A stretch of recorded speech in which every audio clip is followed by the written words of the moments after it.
The thoughts, views, and comments expressed by the hosts, guests, and callers on Beyond the Headlines are not necessarily those of management, ownership, or production unit of the Verizon Media Group.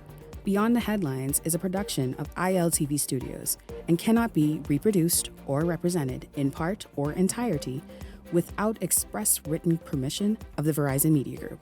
Beyond the Headlines is the intellectual property of the Verizon Media Group. Copyright 2021.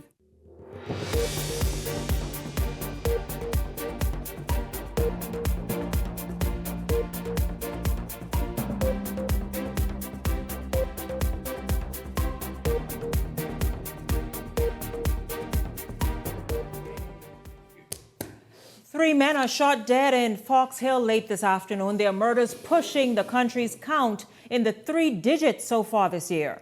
The elderly say they feel invisible in the Bahamas, especially when it comes to politics. One woman, an 88-year-old, says prospective candidates seek their support, then disappear for 5 years. Tonight, we go in depth, taking care of the elderly, protecting the elderly, and strengthened rights for the elderly. It's all straight ahead for you this evening. This is Beyond the Headlines. Good evening. I'm Shanique Miller. It's great to have you along this evening.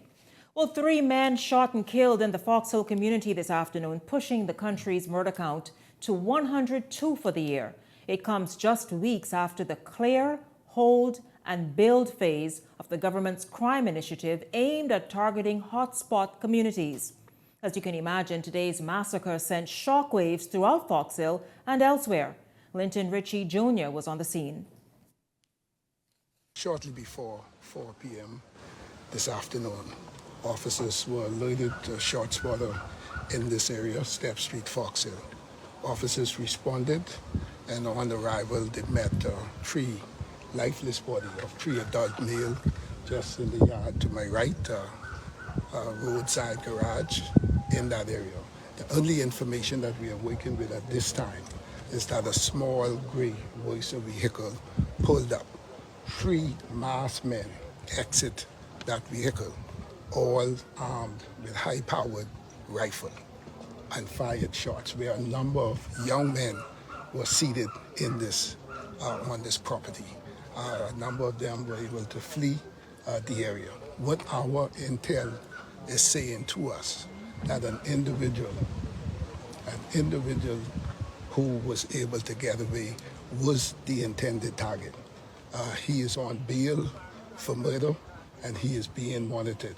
A short time ago, officers found him and he is presently in custody to see if he could assist us with this investigation. But we believe that he was the intended target for this recent triple murder.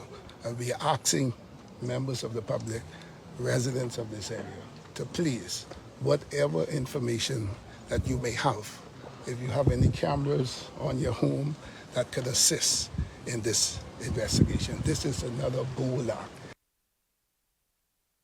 Now, just hours before those murders took place, Minister of National Security Wayne Munro responded to calls from the opposition for the government to introduce a committee to investigate the crime problem in the country. Munro telling reporters today that the government has been there and done that, and the results will probably be the same. Well, there's been a study already of the Bahamas, Jamaica, Trinidad. I can assist by letting him have a copy of that. But there was an IDB-funded study already in the Bahamas during their term in office. And so that's already done.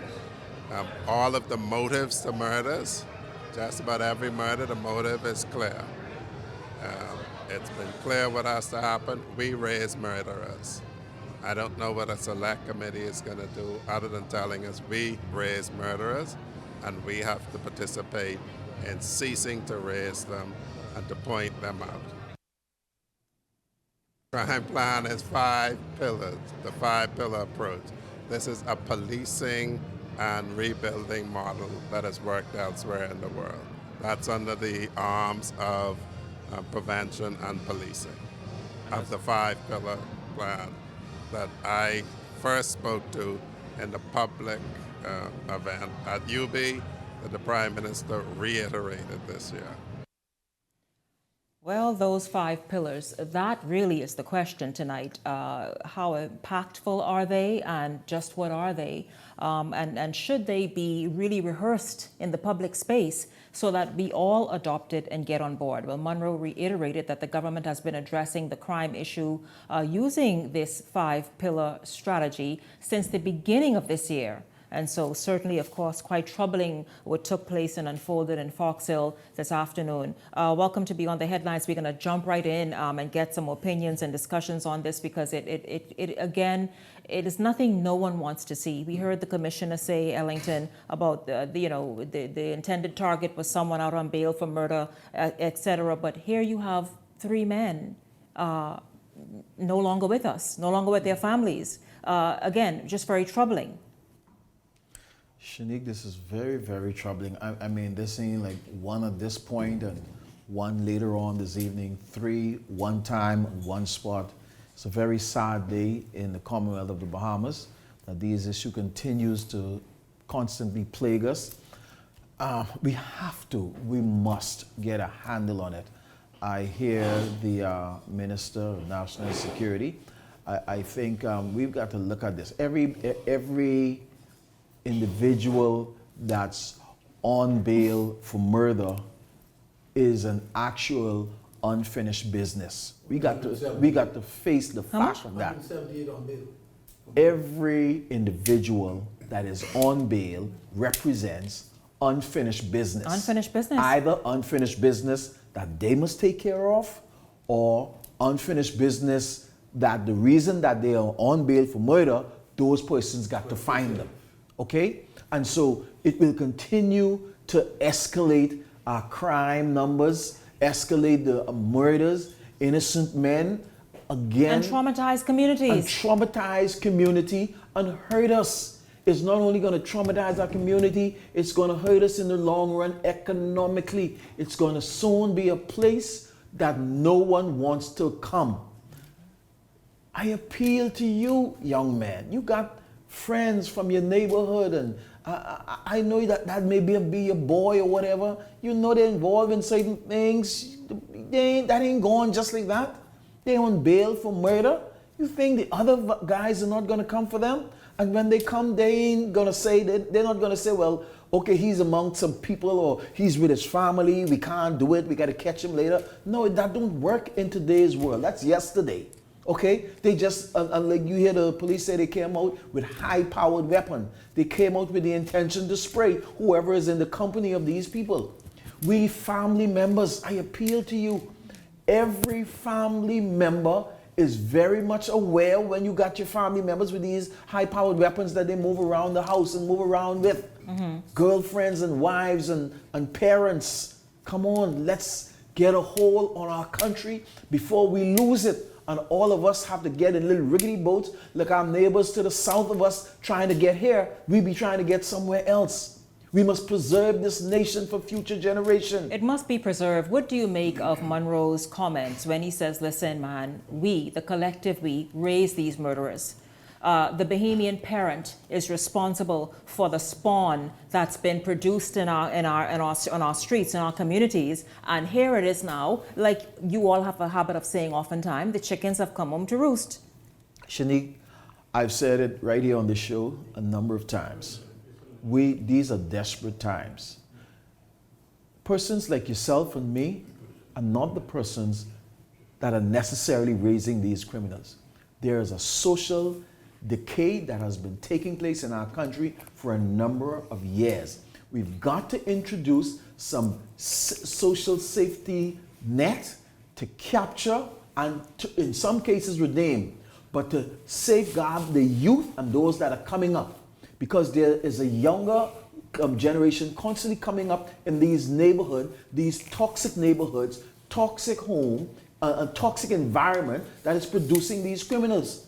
The older guys that are on the streets now, they are bringing these guys right up through the ranks with them because they're hanging around them in these communities. We've got to take some drastic measures. We've got to pull civil society together, the church, the politician. But one thing you have not said, Ellington, and Monroe as well. Leslie, it's good to have you here. Welcome and good evening. What happened to capital punishment? Why is that left out of this, whatever multi-pronged effort this is? I am going to go there before I give away to Leslie. See, the thing is, when you have people in power who don't believe certain things and they hinder it, we need to separate some powers that once the law has exhausted all avenue, all appeals, it has nothing to do with whether a prime minister, be it a progressive liberal party or free national movement that in, it has nothing to do with the stance of that particular government that's in office. Once it's on the book, we have a separate entity that is responsible to ensure that that law is carried out. But as long as the political directorate has something to say and to do with it, it's not going to happen. If we think hanging is too barbaric, like they say, let's use the electric chair or some other measures. But we must do something. We must carry out the laws of the Commonwealth of the Bahamas. You know, this is a situation that's never going to stop, you know. Consider the fact that in the Bahamas today we have 178 men out on bail for murder. In the country the size of the Bahamas, 300,000 people, 178 for murder. And believe it or not, more than 60% of them go free on murder charges. That's the easiest charges to get off on. Fellow go in one of the super values and thief. He ended up in jail for 6 months, but a guy get killed and being on bail for 6-7 years. I have one situation where 22 years ago, when they butchered my son, still out on bail. 22 years. On bail. On bail. It's a joke. The criminals know it's a joke. The world knows it's a joke. That's why the prime minister of one of our sister countries said what's happening in your country is a joke. So you don't have a real country. Yeah. St. Ralph Vincent Gonzalez. and the Grenadines, You don't have a country. But none other than the commissioner of police said the criminals take the system for a joke. Yeah, it is a joke. And it's never going to stop until we as the people decide to stop it. If those members of parliament who were duly elected by the people to look out for and on their behalf is unable or incapable of doing that, then you replace them with somebody else. Well, listen to me. You know, that's a simple process. This is a discussion. The last 30 years, yeah, all only went one time. Why do you think that is? Because none did nothing different. None did nothing different. Why the heck should I vote for you when you're just the same as the other guy? You know, Leslie, it's a real question. It's a serious question. It's a legitimate question tonight. Because again, when people are afraid to socialize, go to run errands, perhaps go for a walk any which way, that is troubling for a nation. Yes. It affects the very quality of life in a nation. Get it together. These 5 prongs that we talked about and strategy. Do we know about them? The 5 pillars. Do we know about them? Maybe you need to consider 5 sheets, eh? Forget the damn pillars. Well, you need to consider something. The pillars ain't working. No. 5 sheets. But consider something. You know? What I'm saying you can tie them up, you see? I am not sure who's been talking about them. And you don't talk about it once and leave it and rest it there. Yeah. You pick it up and you go in divisions. You have town meetings and you talk about them so that people buy into it and understand. Because right now to have people afraid in their homes and their neighborhoods, and for certain neighborhoods they don't even want to be a part of, that right there speaks largely to a country. Speaking of what the politicians do and don't do, the elderly has been in the news consistently for the past several days. In June of this year, if you all will remember, I talked about elderly neglect, elderly care, elderly abandonment. Last week, the issue came and was highlighted again, even more when the home away from home incident in Grand Bahama went viral around the country. Well, tonight, we look closely at the elderly and how they feel about the Bahamas and how they're treated in the Bahamas that is changing and adopting new norms, new behaviors, and even new ideas about elderly care. Right now, of course, it's all shifting right before their eyes. I spoke with an 88-year-old this weekend. Here's some of what she had to say. Okay, how old are you? I'm 88. You stopped me to say that you feel as though the elderly in the Bahamas are ignored Yes, they and are. neglected and not given the attention they deserve. No, yes, they are. Why do you feel that way? Because you don't see nobody. Nobody cares. thank God we have God, because I know God cares. What do you mean that you don't see no one and no one cares? Well, your MP them or somebody pass by to say, let me go see so and so. Nobody will pass by. All they do is when it's time, they bring the car to carry you to go mark your ex. But different from that, they don't know you no more. You ask them to do something for you, they turn you right around. They say, oh yeah, we're going to help you, and you don't see them. So you're always running after the person you voted for and can never catch up with them, is what you're saying. No, because you know why? I'm small fry.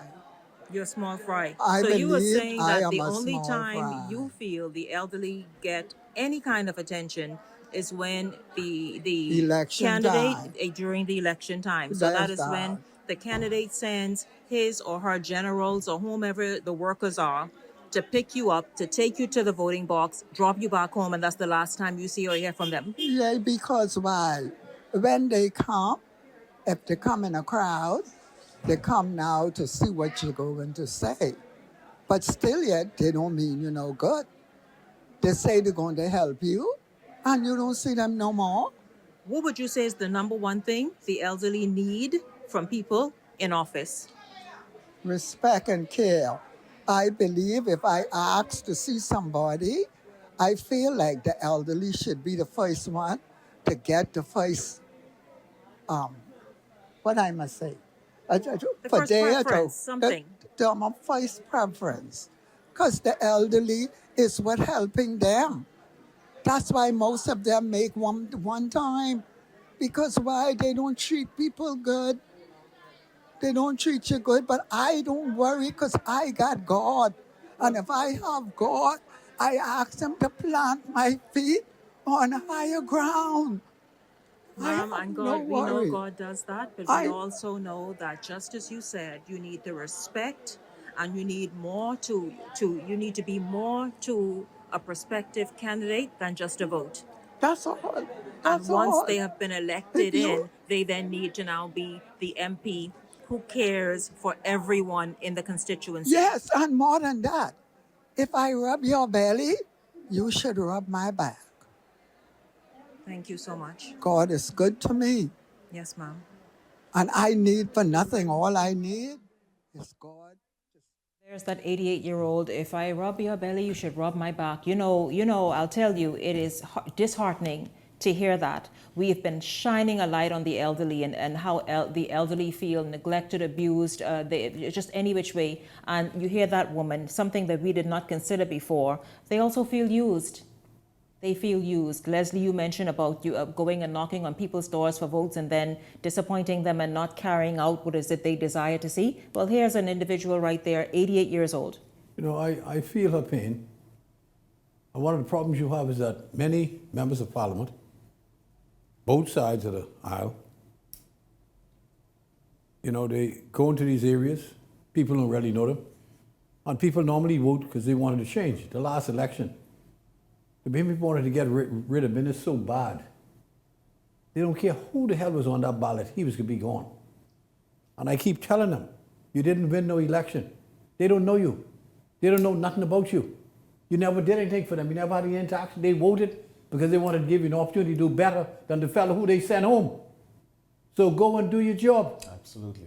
There's no reason why a person in that category, 88 years old, should be appealing publicly to a member of parliament to come and give pay a visit, assist her in whatever problem she have. Because within the next 18 months, 2 years, you're going to be going back there, playing the same old games, and you all wonder the same old games. Why you're one and done. That's why I tell you, go buy your car now. Buy the little cube and the little note. Put it next to where they can count the votes, because you'll be gone if you keep this attitude. Right now, all the members of parliament got a 6 months window, as far as I'm concerned. Oh, that window is shrunk. You're right. 6 months. You're either going to do good between now and March, or you're going to be gone with my life. And I was out all day Saturday, by the way, but 4 hours. Well, how are on the you road. out in these areas so much more than the people who were elected? Because I have an obligation to be able, because I want to know, as a former member of parliament, and as one who still has an interest in the people, that those so-called MPs are doing their job. They have an obligation. The people send you to do their job.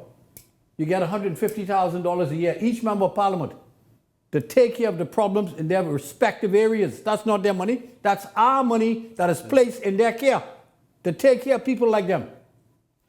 They have an obligation. Live up to your obligation. I have one guy raising up with me now that I'm going to his area. I say, you don't have an area. The hell you talking about area? This is the Bahamas. Where is it Who gave you an area? You got no area. that you going in the I area can go anywhere. without them? Is that what it is? I don't need to go with none of them. You ain't got no area. Your area is your house. What is this? I just laugh. Yeah. I say, you can wake up, man. You better get that damn note quick. Yeah, some of them do need to get it more sooner than later, or the queue. Which one is cheapest? Whichever one. Whichever one is the cheapest. They go on the same level. Yeah. Ellington, quickly jump in. This is unfortunate that's happening with our elderly, and it speaks to a holistic problem of the whole. We just segue from crime. When we begin to neglect our elderly and neglect children and hurt children, it speaks to the decadence of our society, exactly. That we're moving away from our traditional values. Okay, the elderly among us now, we've got to take care of them. Your parents, and not only your biological parents, Miss So-and-so down the road, Mr. So-and-so up the road, we've got to care for them, go and check on them. Churches and political parties, all of us, sometimes we only see these people, we don't know how the hell they get to church and all this type of stuff, but we see them when they reach mother this and mother that.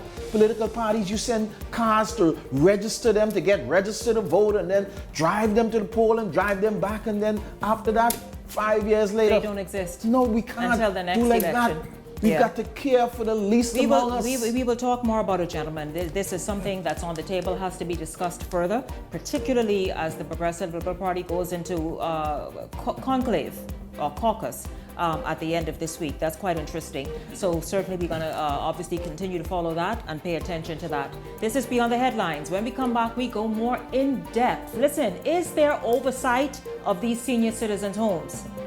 Because last week, remember, the lady told us that nobody checks on her home, that nobody knows what she does, what she feed them, how she feed them, if she's used bleach or Ajax or nothing, nobody shows in.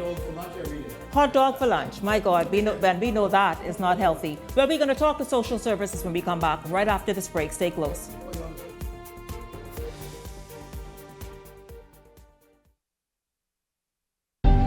Cancer Treatment Centers of America is now City of Hope, creating one of the leading cancer care and research networks from coast to coast, providing more of what you need. More locations means more care closer to home. More specialists means more expertise. More research means more breakthroughs. More advancements means more treatment options. And more options means more hope. Call now to get more of the care you need.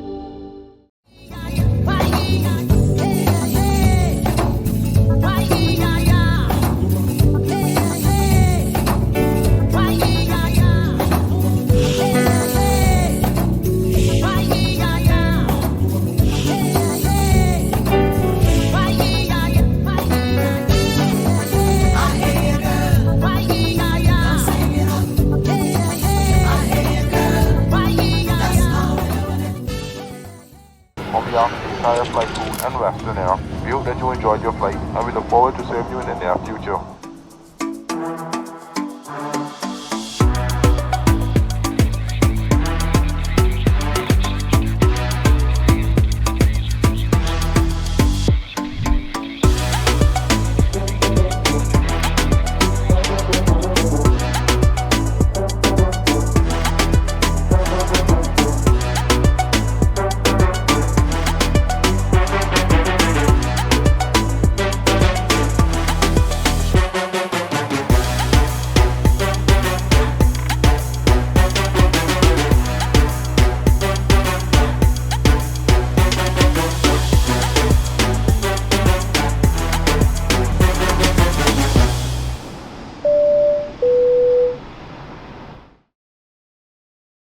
Get ready to win Lucky Bucks. Wherever you see this taxi, flag it down.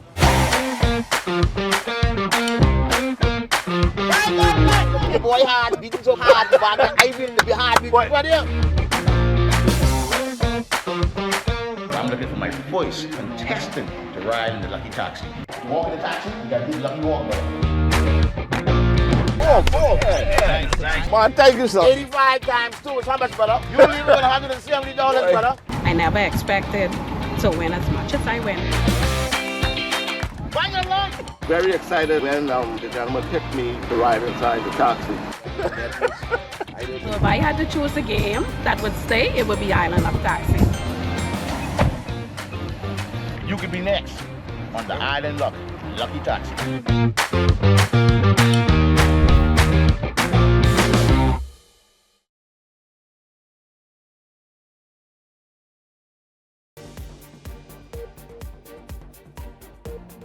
This segment of Beyond the Headlines is brought to you by EV Motors. Drive the future with brand new 2024 electric vehicles.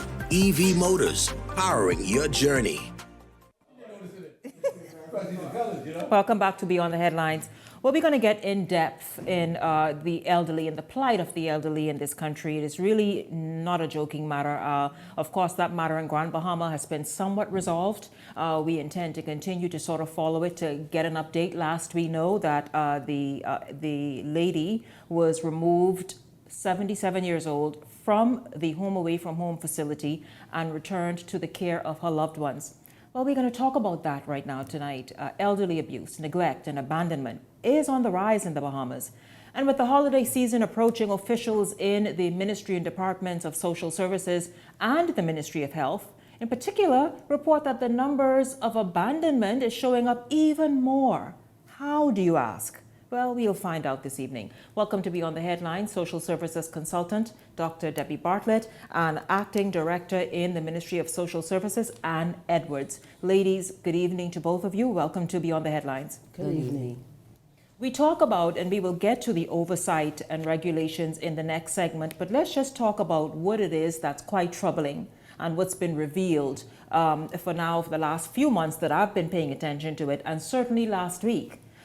What does abandonment, neglect, abuse, the sort of the invisibility of the elderly, what is that now looking like in the Bahamas? Director? Yes, good evening. Thank you, Ms. Miller, for having us on the show. The Department of Social Services is a part of the Ministry of Social Services, Information and Broadcasting. And the department is responsible for various divisions, whether it's older persons, children, family services, or other populations.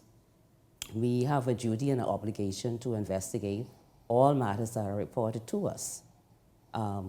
We see in the older persons, senior citizens division has that responsibility and have the oversight of our senior citizens' homes. Whenever a complaint is made, we go in, we do an investigation, because our role is to ensure that those older persons are not being mistreated, that they're not being abused. And so we have a duty to, investigate. It's unfortunate of that matter in Grand Bahama, which I will not speak to directly, but generally speaking, we need to continue that vigilance and that passion.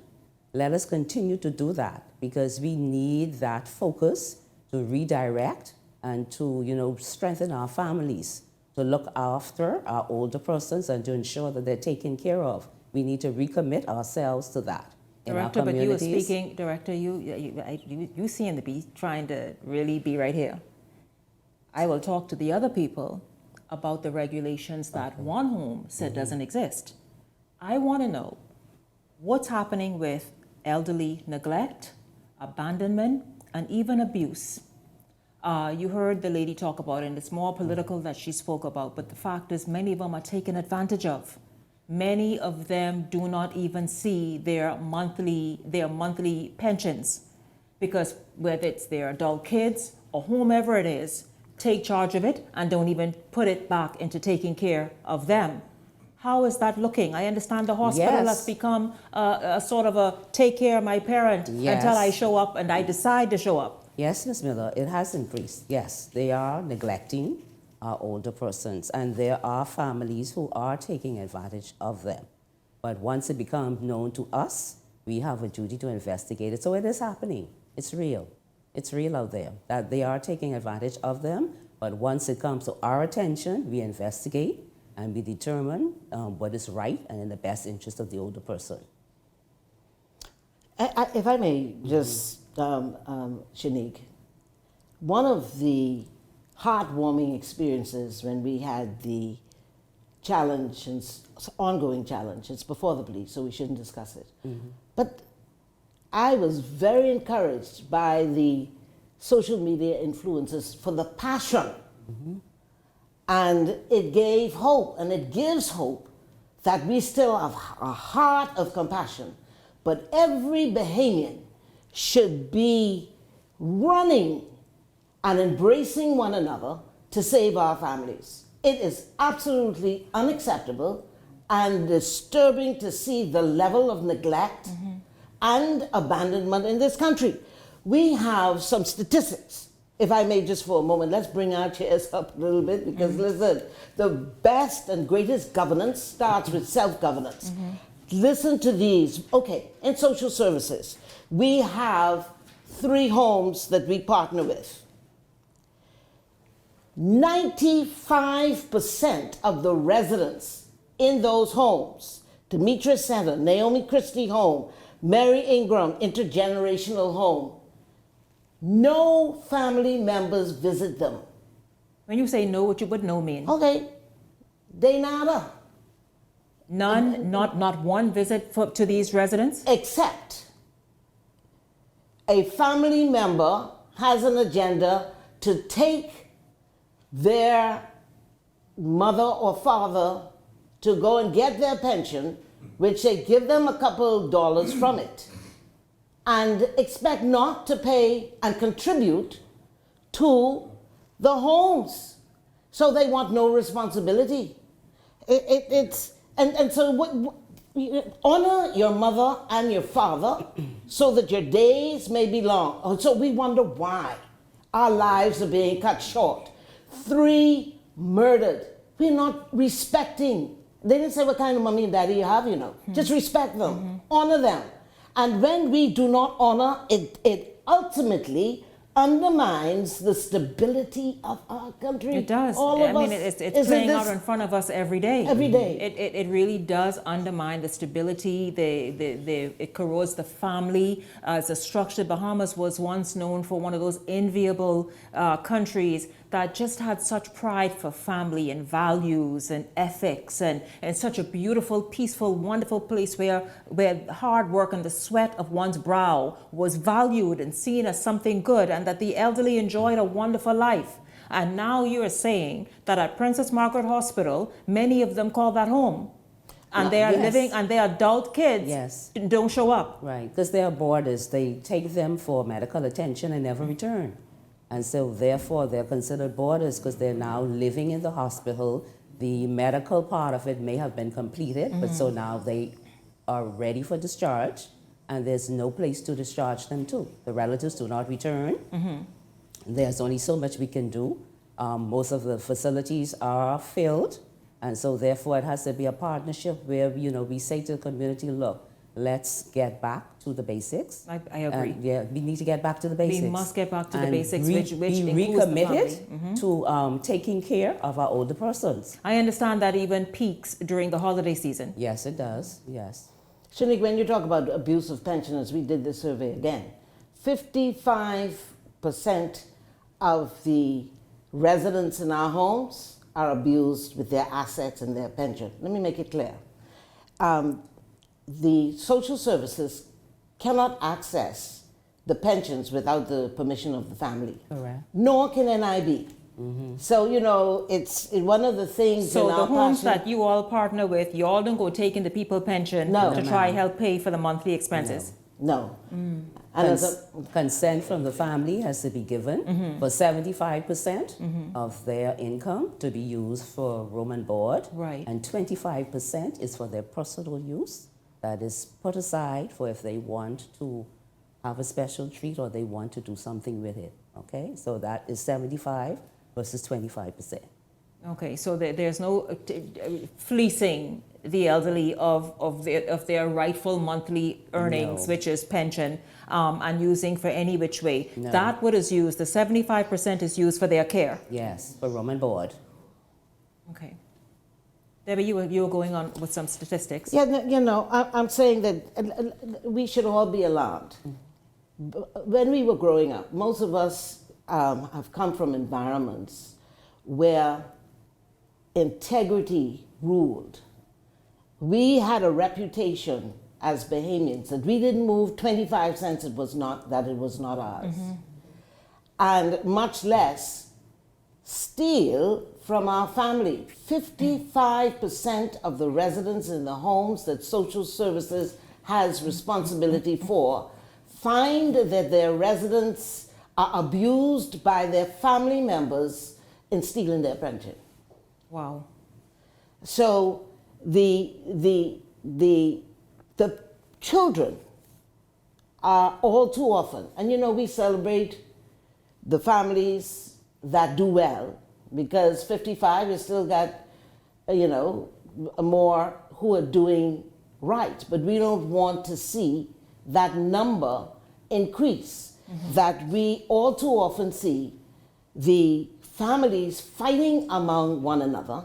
Not only are they taking their pension, but they are undermining each other to steal their assets, to put their parents out of their homes. Where did this sort of callous attitude come from? I mean, yes, I know it's as old as the time is as long. However, though, the fact that it's increased, the fact that it appears and is showing up more heartless, the fact that kids are now dumping their parents wherever they dump them, even if it's just for several months out of the year. Where do you suppose this came from, and how did that develop to become a norm and a thing? Well, I believe Dawn Darling, who's working at the Ponciana shelter, shared some research the other day, and it points to the fact that we started slipping in our values when the satellite came in, and we sought to achieve this glamorous life. Family lost its priority in pursuit of riches without work. Our work ethic is being undermined. Can I say something that may be a difficult pill to swallow, but it is our reality. Bahamians are some of the most important, let me say, some of the most talented people in the world, whether we're in NASA, whether we are Olympians, wherever we show up and we are at our best, we are among the best in the world. Unfortunately, what is happening now is that we have an entitlement culture where you owe me without working for it. It's undermining our work ethic, and when we undermine our work ethic and we want a you owe me mentality, we are prepared to compromise to move ahead. Even if that means the fact that your parents have become just an inconvenience. Because nothing is important to you. Nothing is important to you. You see, when we don't honor our parents, we also neglect our children. And so we have the children so it goes from one coming, thing it comes from one place to the next. Yes. So we have parents dropping off their children to the hospital or in one of our homes and never looking back. Wow. And so it's just a vicious cycle. Wow. Because, children would say, well, okay, mommy, daddy did not take care of me. And when their parents are now older and need them, they say, well, they didn't take care of me, so why should I care? Why should I help them? But they might be fighting among themselves, but yet still nobody wants to take on the responsibility of caring for mommy or daddy. It's being now thrown or left on the state. And then I imagine income has a lot to do with it, poverty and the cost of living and inflation. I mean, did you in the last handful of years see an increase perhaps, Madam Director, in this neglect and abandonment as a result of the inflation we've been experiencing? Yes. And so, I'll tell you, the income, and I know there's been talk about perhaps another increase to the minimum wage or a cost of living increase or looking at a cost of living. It is so much to that, but again, that doesn't give any of us an excuse to sort of just disregard and abandon an elderly person or take advantage of them. Again, we are going in depth this evening. We are continuing after this break to look at the state of the elderly in the Bahamas, the care of the elderly, and particular those homes. You heard Debbie highlight 3 homes that the Ministry of Social Services is partnering with. Well then, what about the others? Are they left to just do what they wish at will? We'll talk about oversight and regulations and policies and even what last week has made the department perhaps go back to the table to do right after this break. Stay close.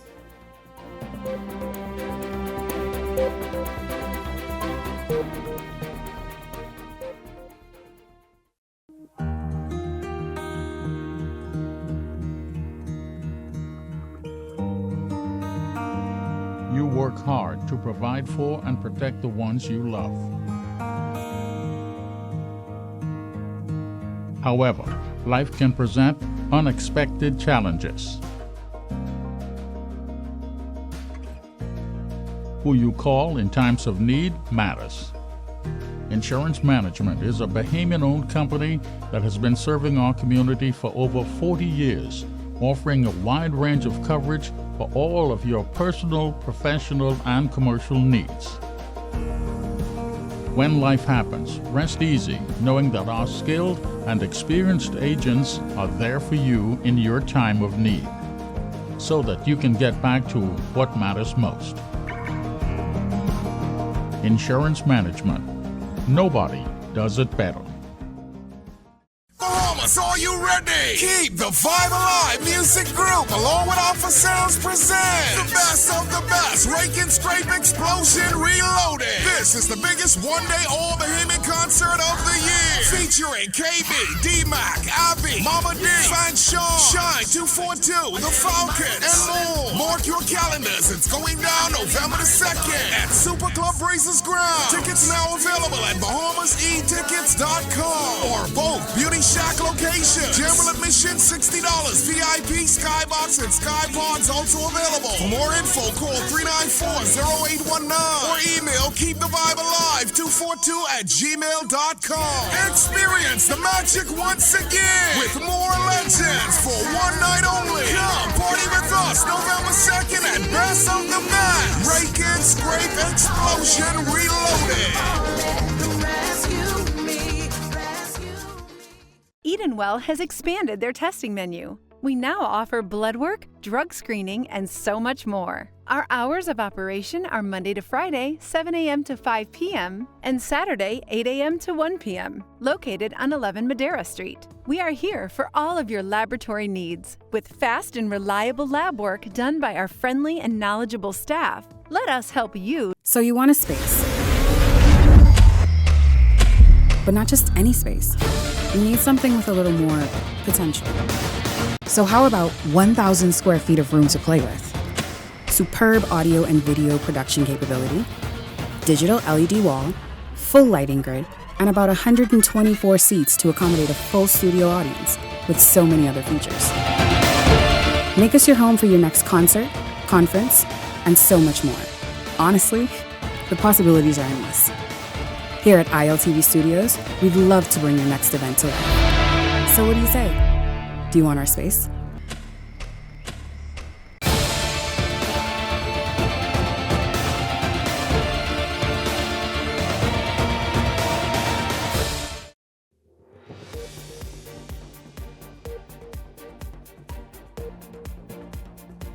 This segment of Beyond the Headlines is brought to you by the best of the best Rake and Scrape Reloaded on November 2nd at Breezes.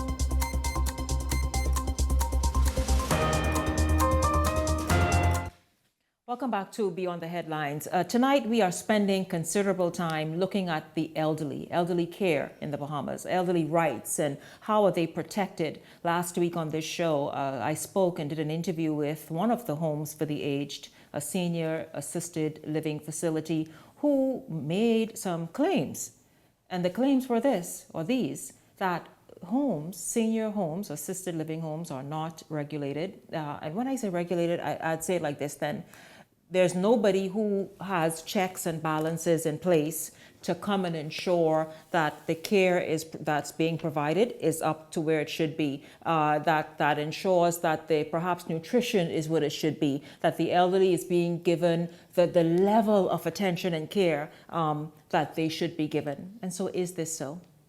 Is the Department of Social Services just sitting there twiddling its thumbs while people could just willfully and whatever they want to open up a home and think that they're starting a business?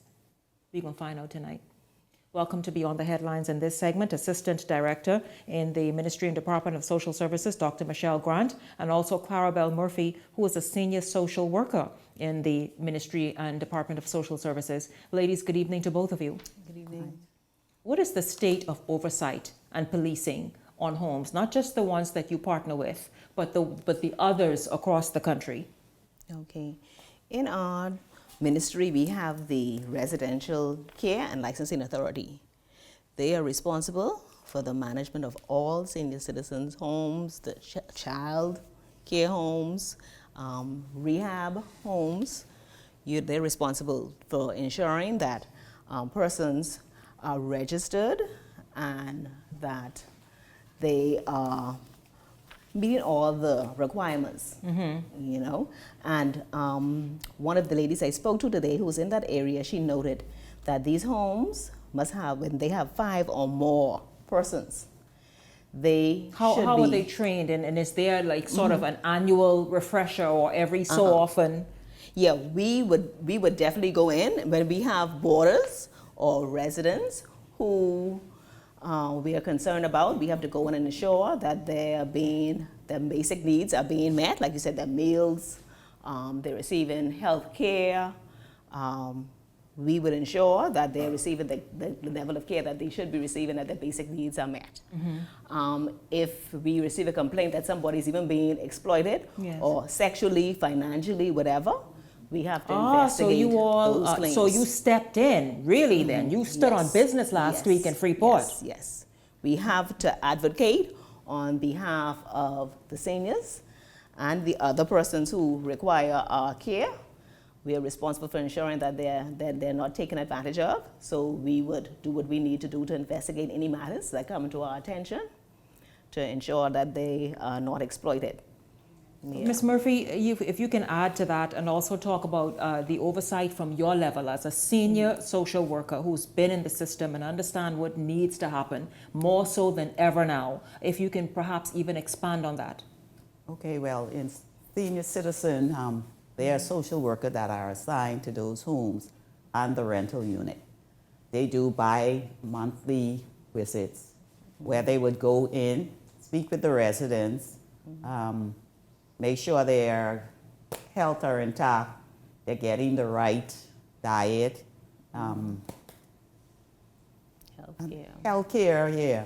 Whatever their needs are, like in their. So these homes don't operate by themselves, is what I'm understanding. Social services is there, and there are regular check-ins, and there's obviously oversight for every aspect of what goes into senior care.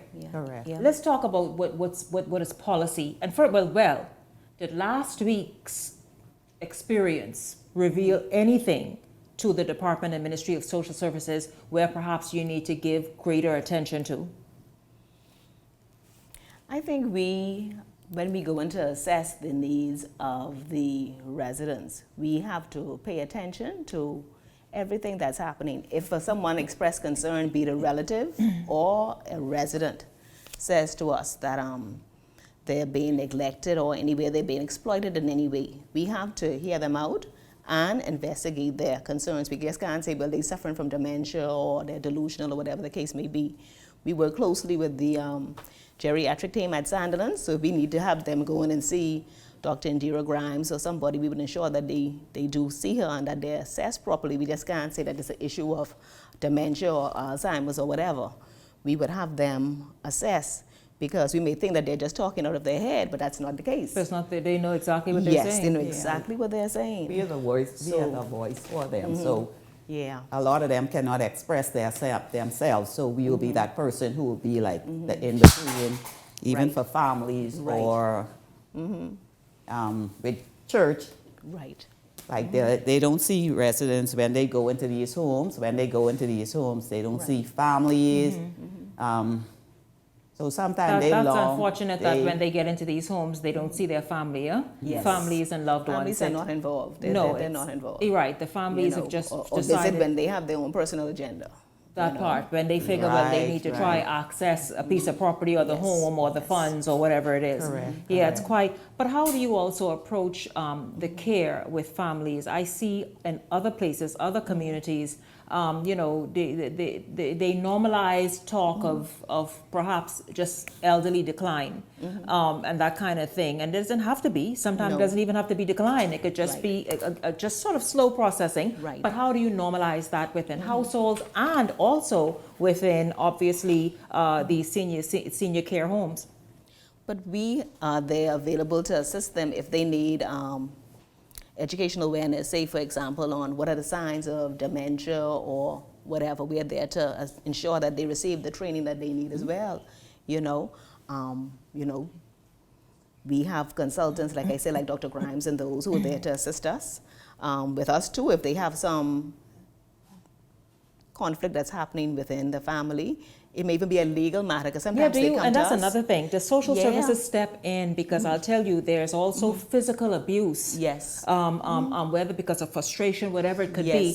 But there's also physical abuse in the home when it comes to adult children and their parents and their aging parents. I remember reading, and this is when I became aware of it. This is a handful of years ago. I read where in one of the dailies where this mother told the reporter who did the story of how fearful she was because how she's treated in the home. Yes. How do you even go about identifying and addressing that? Well, if we receive a complaint from a neighbor or somebody who tells us something is happening, and we would go into the home, we wouldn't, tell them who notified us that something is happening with the parent. We would go in and we would interview them and we would make our assessment. We'd speak to them and find out what challenges they're experiencing, because sometimes they're frustrated too. They may be only the caregiver who's providing care for that relative, and they're frustrated and they may be overwhelmed and tired and may need a break or need some intervention, some counseling help, or so we try to step in, investigate, find out what's happening.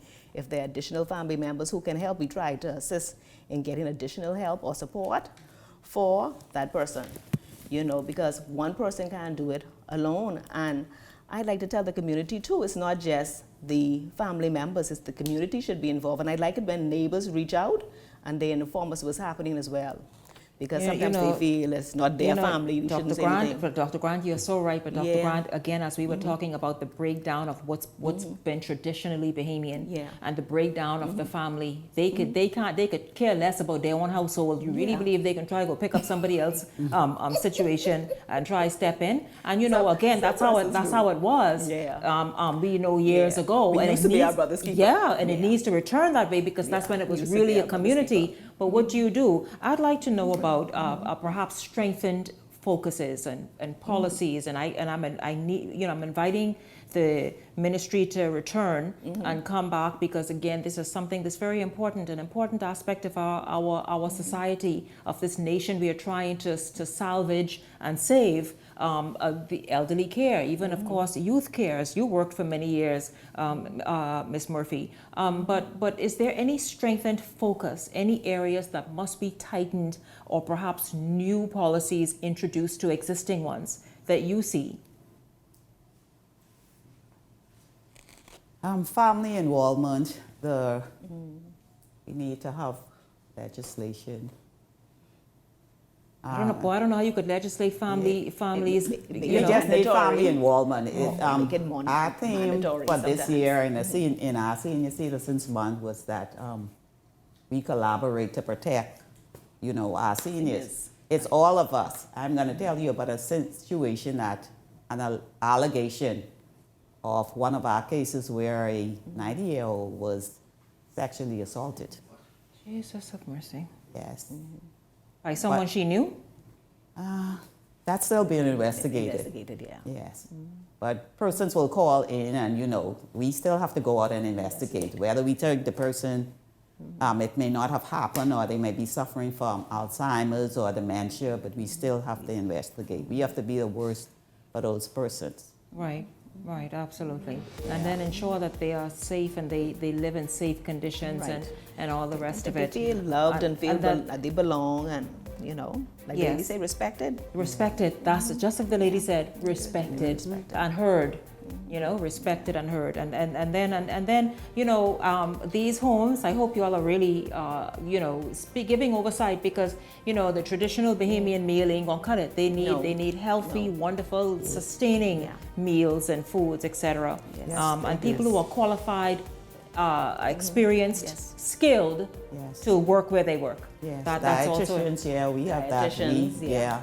We The try to perfect improve, Yes. with all the areas of the aging process. Yes, ma'am. The senior social service worker in the Ministry of Social Services, Clarabelle Murphy, as well as Assistant Director in the Ministry of Social Services, Dr. Michelle Grant. Thank you both very much. Let's keep this going, not because that was last week's hot news. No. It's understanding, protecting, and realizing the significance and the importance of caring for the elderly is hugely important. And I certainly want to continue this discussion. Thank you once again, ladies, from the Ministry of Social Services. And thank you for having us. Yes, ma'am. And I want to thank all of you so much. Of course, we thank Leslie Miller, Ellington Ferguson for joining me at the top of tonight's show. And of course, in the middle of the show, Debbie Bartlett and an acting director in the ministry, and Edwards, and of course, all of you. Thank you so much for tuning in this evening. We certainly enjoyed having you along, and we look forward to seeing you right back here tomorrow evening. For the entire Beyond the Headlines team, I'm Shanique Miller. Make it a great evening, everyone.